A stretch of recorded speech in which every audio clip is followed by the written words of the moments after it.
This could get out of control. Isn't that the way it's supposed to be? This isn't some fairy tale.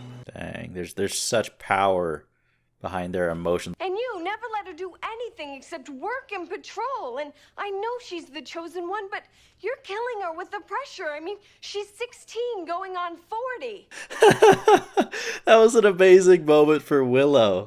You saved us. I've never been so happy to see anyone in my home.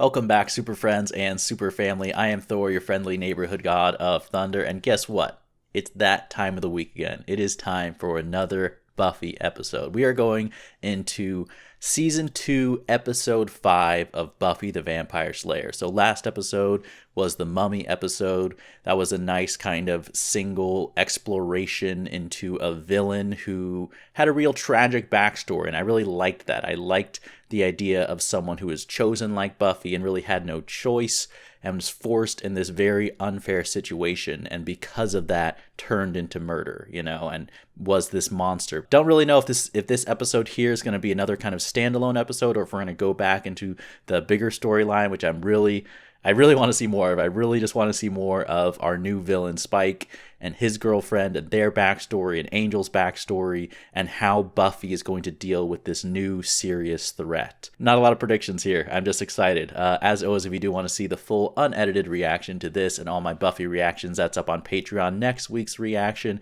episode 6, is also going to be up for early access. Thank you to everyone for your support, and let's get into the episode. Buffy the Vampire Slayer, Season 2, Episode 5.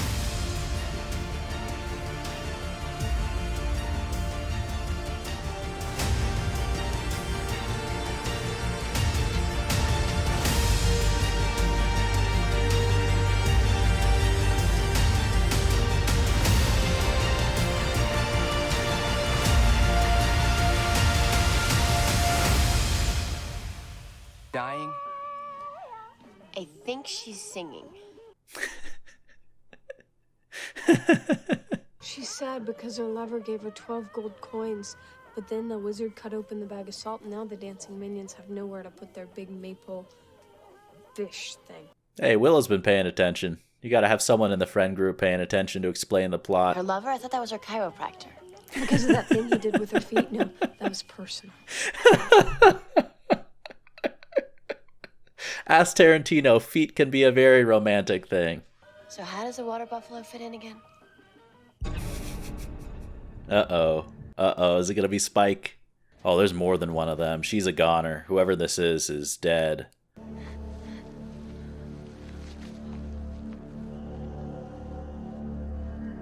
Huh. That's interesting. So are we gonna be dealing with a cult of people here? There's going to be some religious crazies. I feel like with all that evil energy going on in Sunnydale, there's the possibility that like regular people, like people without any, monstrous qualities, like being undead, there's a chance they could maybe turn to evil more easily. So maybe this will be a cult of humans who just believe in like sacrifice, something like that. Dr. Debbie says when a man is speaking, you make serious eye contact. And you laugh at everything he says. Everything? Yeah, you practice that laugh. She's got the high quality tips. The dating tips for girls. You two are so right for each other. Except for the, vampire. Just one small issue, but besides that... I just know your pizza delivery career will take you so many exciting places. Oof. Oh, he had no comeback for that one. Are you going to be prepared if a demon springs up behind you and does this? I don't know if you're quite as fast as the demons, Giles. When you live on top of a mystical convergence, it's only a matter of time before a fresh hell breaks loose. I agree with that. I mean, come on. Taking on the undead doesn't exactly do wonders for your social life. That's a serious understatement. Right, who needs a social life when you've got your very own hellmouth? Yes. The sarcasm, Giles. Notice the sarcasm. And don't think sitting there pouting is going to get to me, because it won't. Aww. Giles has to look away. Buffy just looks too adorable. I'm dawdling with my friends. Works for me. What was that unnecessary bump, Cordelia? Oh, here's her college guy. Watch, he's gonna be a member of the monk cult. Cordelia. Hi, Richard. Nice. What do you know? It's gonna be a really special evening. That guy is just staring at Buffy. Excuse me? Oh, You need to work on your fake laugh just a little bit. Take a few acting classes. I don't really want to meet any fraternity boys. And if there was a god, don't you think he'd keep it that way? I wonder what their interest in Buffy is, though. Do they sense something special about her? She's gonna walk away. I don't think so, Now. Xander. I do not think your predictions are very accurate. My friend invited your friend to a party we're having this weekend. Oh, Cordelia. I kind of love that laugh, though. I'm not gonna lie. It's kind of amazingly fake. They're really dull parties full of really dull people, so Yeah, we all wear robes. We like to sacrifice people. That type of thing. It was nice to meet you. same here. Okay, so she's definitely intrigued and interested. And there's got to be a side of Buffy that, you know, keeps reflecting, like she was saying, that her relationship with Angel is never going to come to fruition. Word of warning for your own good. I won't be pulling any punches. Giles, it's okay.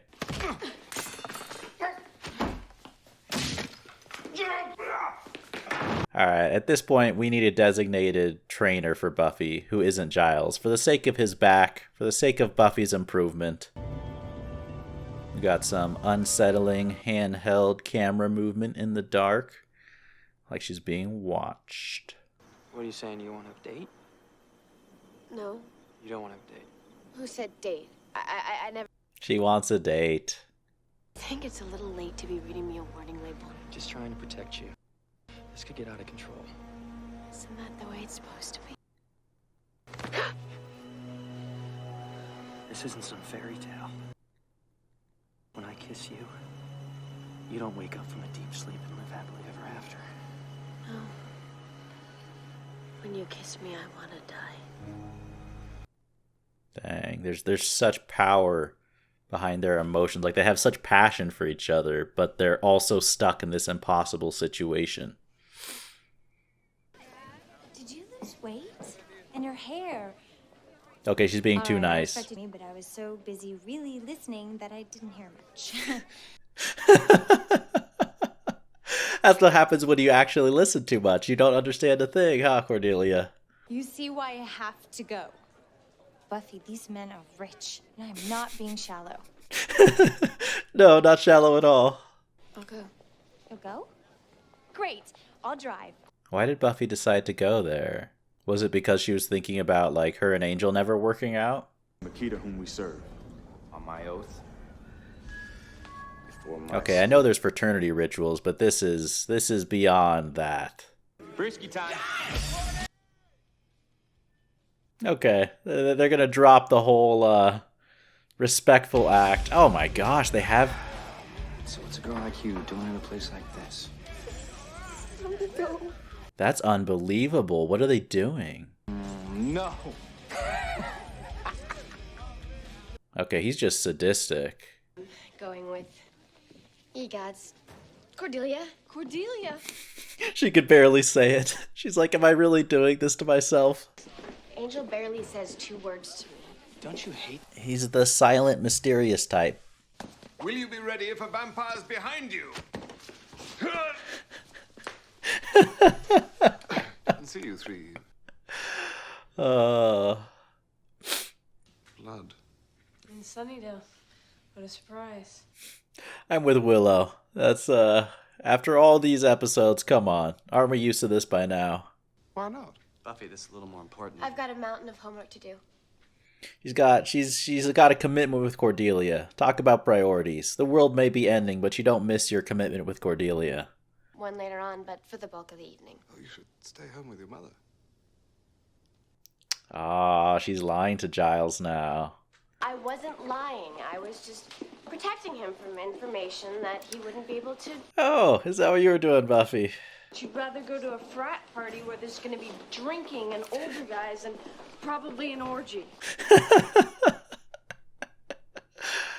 This isn't about fun. This is about duty, your duty, to help me achieve permanent prosperity. Oh, Cordelia. Don't wear black, silk, chiffon, or spandex. These are my trademarks.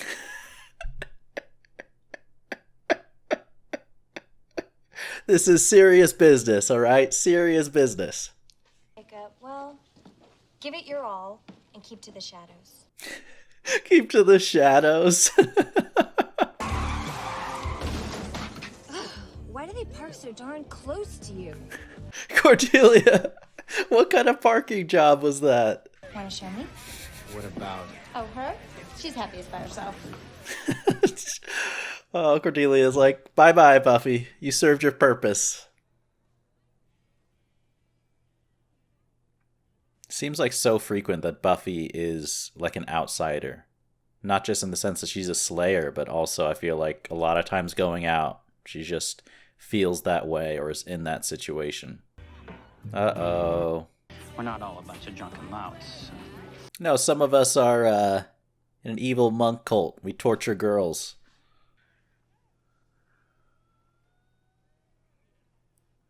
This is not a situation you want to be that drunk in. And that goes for the other one, too.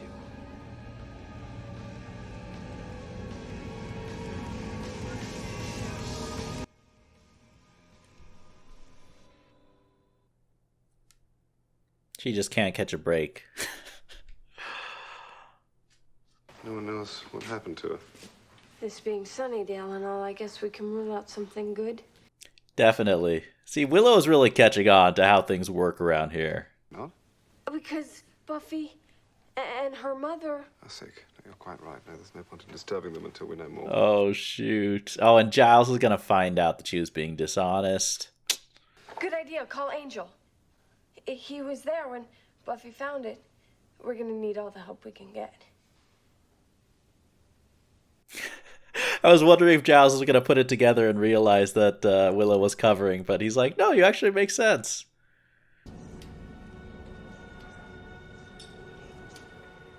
Who is the one they serve, though? That's what I want to know. Here they are, the two of them, just like sisters, chained up in danger together once again. Stay calm. We'll get out of this. Is Buffy strong enough to break out of those chains? Coming here. Cordelia.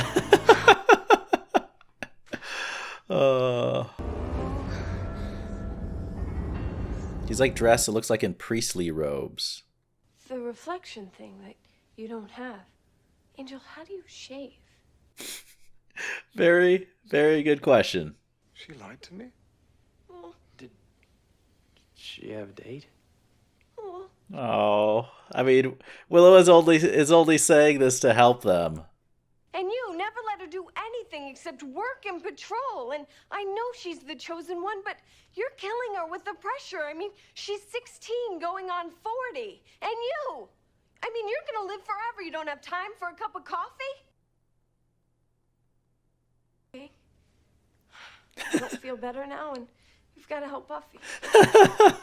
That was an amazing moment for Willow. Like, I like how she just was pushed to a breaking point and kind of snapped and told them, I feel like, in a way, like some good advice. We have no wealth, no possession, except that which you give us. So is that like the source of all their money? Offerings? Human sacrifice. Do you see anyone else chained up in here? What's down there? Come forth, and let your terrible countenance... Please don't have Cordelia be the first sacrifice. Makita. What is it gonna be? I think it comes to us. What is this gonna be?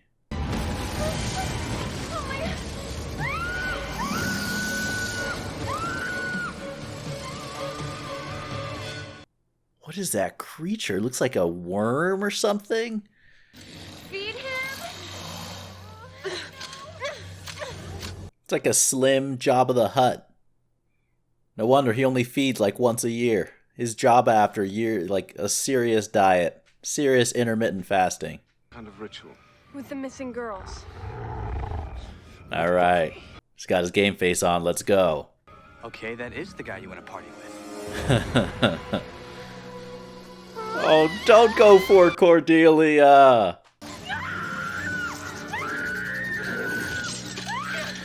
Come on, break free, Buffy. Let's go. Swing that chain in his face. There you go, Giles. Use the sword. Also, there's a really big snake. I like how she mentioned the sword before the snake monster. Buffy, snake basement now. Willow is she's really doing a great job this whole episode. You bitch. I'll serve you to him in pieces. Tom, you talk too much. Finally, that guy.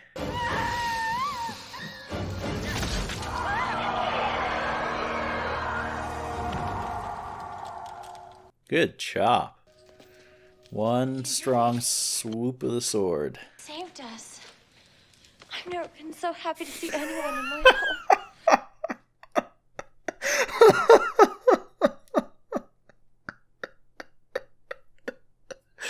That was such a great moment. She goes up to Buffy and grabs Angel for the hug.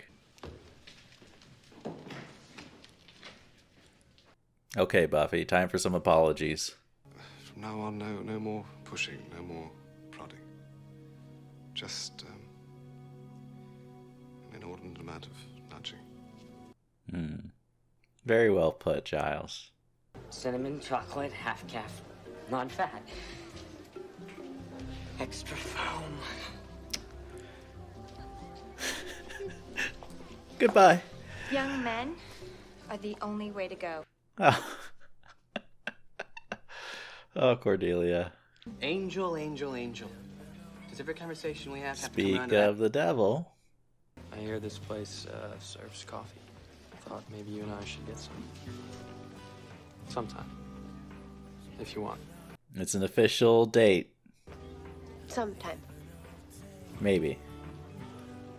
I'll let you know.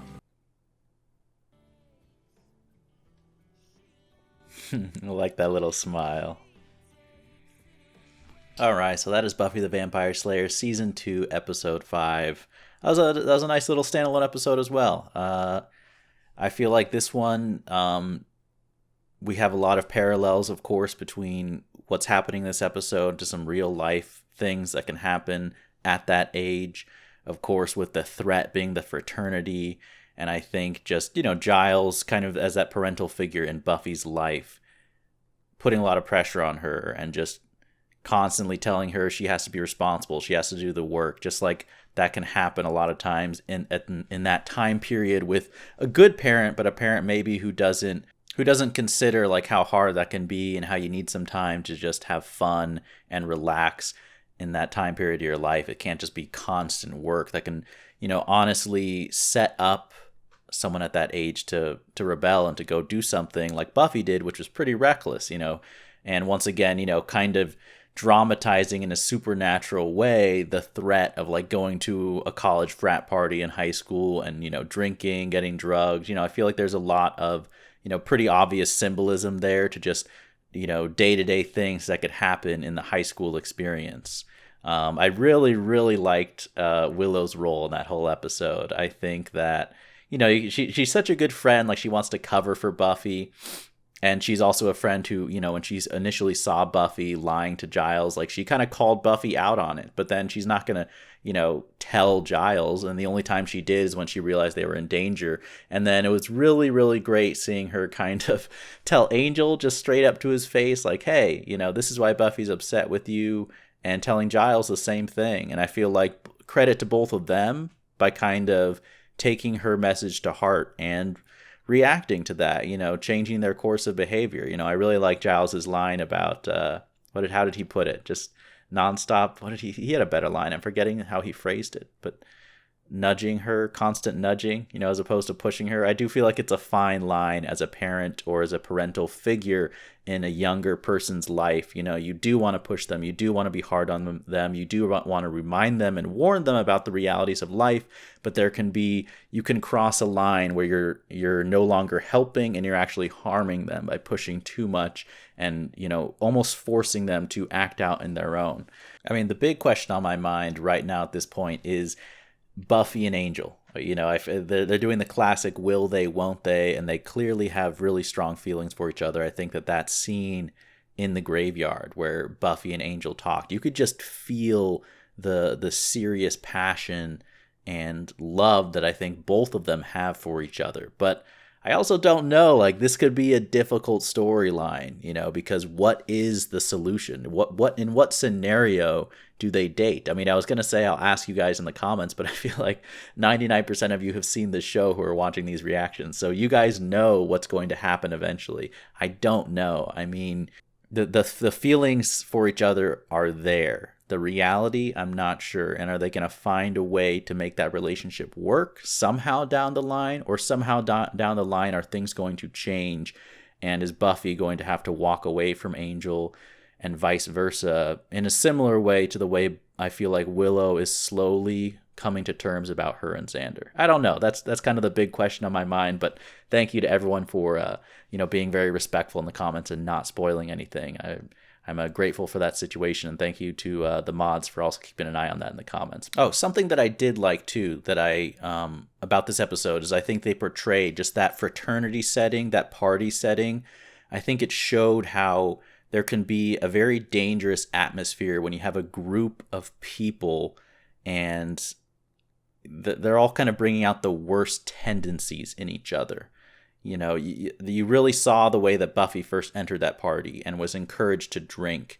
And I like how she refused it at first, but then you see how she's slowly coerced into doing that and why she chooses to do that. That just felt like a very gradual and realistic thing that could happen. And I also think you can just look at that group of people, that cult, obviously an extreme version, but you can kind of take away from that the idea of how really terrible things can happen when you're in a certain small circle of people and you're caught up in that end game. You're focused on your goal and you bring out the worst in each other. And that's the question I'll leave for all of you in the comments. So, what is it about group settings and a certain clique or a certain group that can make it easy to feel pressure to slip into bad behavior or reckless behavior or even, moral evil, essentially? What is it about that group? Is it just peer pressure, or is there something more about that, about belonging to a club? I don't know, but that's the question I'll leave for all of you. As always, if you want to see my full unedited reaction, that's on Patreon. If you want to see my reaction to next week's episode of Buffy, that's up for early access. Thank you all for supporting, and as always, remember, be active, be mindful, and be a hero.